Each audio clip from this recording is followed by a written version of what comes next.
हमारे YouTube channel समाइला tutorials में आपका स्वागत है। अगर आपने अभी तक हमारे इस चैनल को सब्सक्राइब नहीं किया है तो कृपया करके इसे सब्सक्राइब अवश्य करें और बेल आइकन को प्रेस करना ना भूलें ताकि आपको हमारी नई वीडियोस के नोटिफिकेशन साथ साथ मिलते रहें। मैं ब्रिजराज कंप्यूटर फैकल्टी, आज हम subject computer science class +2 chapter 2 control statements in C में इस चैप्टर के multiple choice questions, fill in the blanks और ट्रू फॉल्स पढ़ेंगे। आओ देखते हैं। सबसे पहले multiple choice questions means MCQ. Number 1, which of the following statement is also called conditional statement, कि इनमें से कौन से स्टेटमेंट को कंडीशनल स्टेटमेंट बोला जाता है। इसके ऑप्शंस हैं फॉर, ब्रेक, इफ और व्हाइल। तो इसका सही आंसर है इफ। ये जो इफ स्टेटमेंट है इसे कंडीशनल स्टेटमेंट या कंडीशनल कंट्रोल स्टेटमेंट कहा जाता है। क्यों? क्योंकि जो इफ स्टेटमेंट है ये सही या गलत का फैसला करती है। Number 2, switch case is similar to dash statement. इसके बारे में बताना चाहूंगा कि जो स्विच केस है इसको स्विच स्टेटमेंट भी बोलते हैं और ये एक मल्टी वे डिसीजन मेकिंग स्टेटमेंट है। इसके ऑप्शंस हैं इफ एल्स, ब्रेक और गो टू। तो इसका सही आंसर है इफ एल्स इफ। जो इफ एल्स इफ स्टेटमेंट है इसको if else if ladder statement भी बोलते हैं। ये भी एक मल्टी वे डिसीजन मेकिंग स्टेटमेंट है जैसे स्विच स्टेटमेंट होती है। अगर हम इफ एल्स स्टेटमेंट की बात करें तो इफ एल्स स्टेटमेंट के अंदर दो कंडीशंस होती हैं, सही या गलत। अगर हमारे पास दो से ज्यादा कंडीशंस हो तो उस केस में स्विच केस स्टेटमेंट या if else if statement use होती है। Number 3, which statement can be use to terminate a case in the switch statement.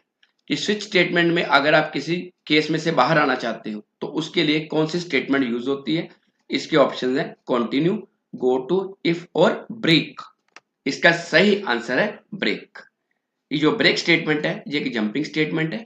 अगर आप स्विच स्टेटमेंट या किसी लूप में से बाहर आना चाहो तो उसके लिए ब्रेक स्टेटमेंट यूज होती है। ये आपको बताना चाहूंगा कि जब हम स्विच स्टेटमेंट यूज करते हैं तो स्विच स्टेटमेंट के अंदर हमारे पास काफी ज्यादा केस वैल्यूज होती हैं और एक टाइम पे एक ही केस एग्जीक्यूट होता है। वो कैसे एग्जीक्यूट होता है? क्योंकि हर केस के बाद में हम ब्रेक स्टेटमेंट लगा देते हैं जिससे क्या है कि वो उस केस को टर्मिनेट कर देता है जिसमें से हम बाहर आना चाहते हैं। ये आप +1 में ऑलरेडी पढ़ चुके हो। Number 4, which of the following is an example of post test loop. Post test loop का मतलब होता है कि जिस लूप में कंडीशन सबसे बाद में चेक होती है उसको बोलते हैं पोस्ट टेस्ट लूप। और एक होती है प्री टेस्ट जिसमें कंडीशन शुरू में चेक हो जाए, वो होती है प्री टेस्ट लूप। तो ये पोस्ट टेस्ट लूप के लिए इसकी एग्जांपल है फॉर, व्हाइल, डू व्हाइल और कंटिन्यू। तो इसका सही आंसर है डू व्हाइल। ये डू व्हाइल स्टेटमेंट एक पोस्ट टेस्ट लूप है।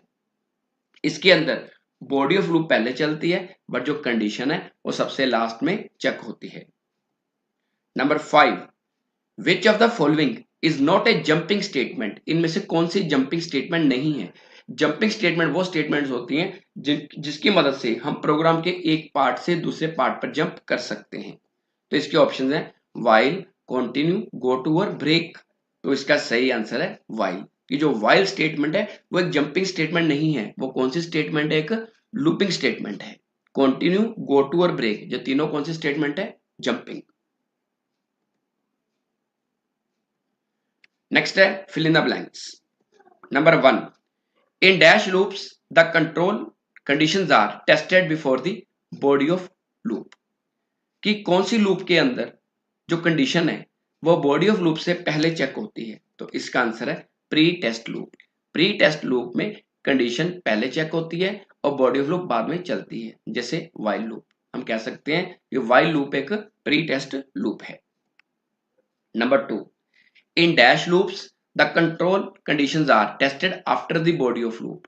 कि किस लूप के अंदर control conditions body of loop के बाद में चेक होती है उनको बोलते हैं पोस्ट टेस्ट लूप। हमारी जो डू व्हाइल लूप है वो एक पोस्ट टेस्ट लूप है। क्यों? क्योंकि उसके अंदर बॉडी ऑफ लूप पहले चलती है और कंडीशन लास्ट में चेक होती है। Number 3, dash statement is used to skip some statements inside the loop, कि किसी लूप में से अगर कुछ स्टेटमेंट्स को स्किप करना है, छोड़ना है, तो उसके लिए कौन सी स्टेटमेंट यूज होगी? तो उसके लिए जो स्टेटमेंट यूज होती है उसको बोलते हैं कंटिन्यू स्टेटमेंट। कंटिन्यू स्टेटमेंट एक जंपिंग स्टेटमेंट है। कंटिन्यू स्टेटमेंट का ये काम है कि अगर आप किसी लूप में से किसी स्टेटमेंट को स्किप करना चाहते हो तो वहां पे कंटिन्यू लगा दो। तो कंटिन्यू लगाने से क्या होगा, किसी कंडीशन के साथ जब कंटिन्यू यूज होगा तो वो उस स्टेटमेंट को स्किप कर देगा जिसके ऊपर आपने कंटिन्यू स्टेटमेंट लगाई है। Number 4, dash is a multiway conditional control statement, कि कौन सी स्टेटमेंट को मल्टीवे कंडीशनल कंट्रोल स्टेटमेंट बोला जाता है? तो इसका आंसर है स्विच केस। जो स्विच केस स्टेटमेंट है ये एक मल्टीवे कंडीशनल कंट्रोल स्टेटमेंट है। इसको मल्टीवे इसलिए बोलते हैं क्योंकि इसके अंदर दो से ज्यादा जो कंडीशंस हैं हमारे पास हो सकती हैं। इसके अलावा एक स्टेटमेंट होती है इफ एल्स इफ लेटर, वो भी हमारी मल्टीवे कंडीशनल कंट्रोल स्टेटमेंट होती है। Number 5, the break statement can be used to terminate a case in the dash statement, कि ब्रेक स्टेटमेंट किस स्टेटमेंट में केस को खत्म करने के काम आती है? तो इसका आंसर है स्विच स्टेटमेंट। तो स्विच स्टेटमेंट के बारे में आपको पहले ही बता चुका हूं कि स्विच स्टेटमेंट एक मल्टीवे डिसीजन मेकिंग स्टेटमेंट है जिसमें हमारे पास काफी ज्यादा केस वैल्यूज होती हैं। तो किसी भी केस वैल्यू को टर्मिनेट करने के लिए ब्रेक स्टेटमेंट का प्रयोग होता है। आगे हैं राइट ट्रू और फॉल्स, मीन्स की सही गलत बताओ। पहला है writing if statement with in another if is called nested loop. जब एक इफ स्टेटमेंट को दूसरी इफ स्टेटमेंट में लिखते हैं तो उसको नेस्टेड लूप बोलते हैं। ये बिल्कुल गलत है।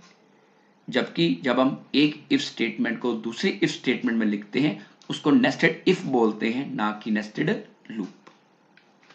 Number 2, control statements in C programming are used for altering the normal flow of a program। इस C प्रोग्रामिंग में कंट्रोल स्टेटमेंट्स की मदद से हम जो प्रोग्राम का नॉर्मल फ्लो है उसको बदल सकते हैं, उसको चेंज कर सकते हैं। ये बिल्कुल सही है। Number 3, continue statement is sometimes desirable to skip some statements inside the loop. कि जो कंटिन्यू स्टेटमेंट है वो लूप के अंदर कुछ स्टेटमेंट्स को स्किप करने के लिए प्रयोग होती है।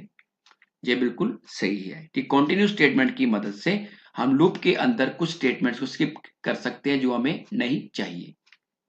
Number 4, looping statements provide a way to repeat commands, कि लूपिंग स्टेटमेंट की मदद से हम कमांड्स को या स्टेटमेंट्स को रिपीट कर सकते हैं। ये बिल्कुल सही है। तो आज के लिए इतना ही।